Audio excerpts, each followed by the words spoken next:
Қайырлы күн, құрметті менің YouTube арнамның көрермендері. Бүгін сіздермен үй жағдайында балмұздақ жасап үйренетін боламыз. Ол үшін бізге осындай қойытылған сүт және де сливки қажет болады. Сливки менде салқын. Ең алдымен сливкидің өзін жақсылап араластырып аламыз.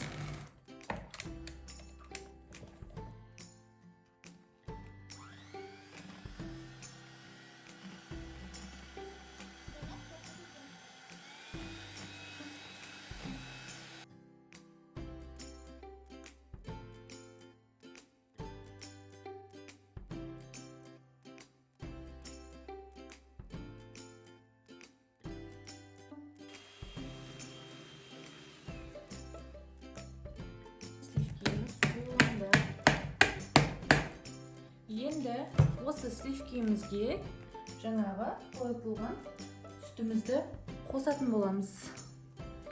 Грамын бәрін астына жаза кетем, қыздар. Қарап жасасаңыздар болады.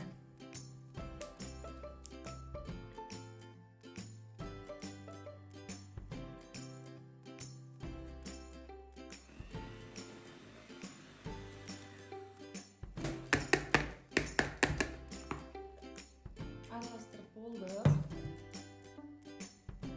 Енді өзіңіз қалаған ыдысқа салып қойсаңыздар болады. Мен осындай контейнерге саламын қасы шартысын. И мынадай менде мороженыйдың ыдысы бар. Соған тоже құйып көрейін деп тұрмын. Қалай болады екен деп.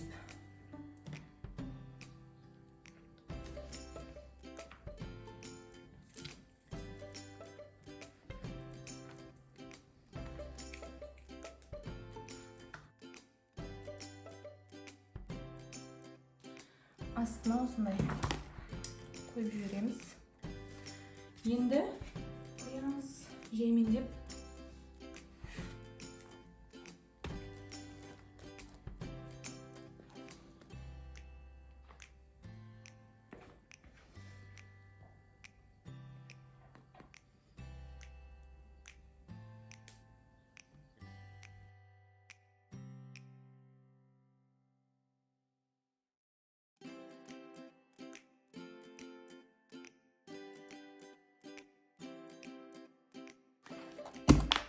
Енді бетін жауып, тоңазытқышқа қойып қоямыз.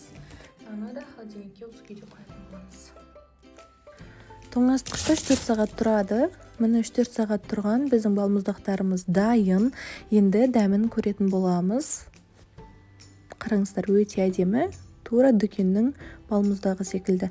Дәмі пломбир балмұздағына ұқсас. Енді жаңағы формаға құйған мороженыйларымызды осылай силикон ыдысымыздан босатып аламыз.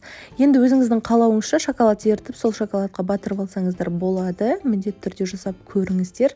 Сіздерге ұнайды деген сенімдемін. Астарыңыз дәмді болсын. Сіздермен бірге болған Оспан, Диана. Ұнаса лайк басып, пікір қалдыруды ұмытпаңыздар.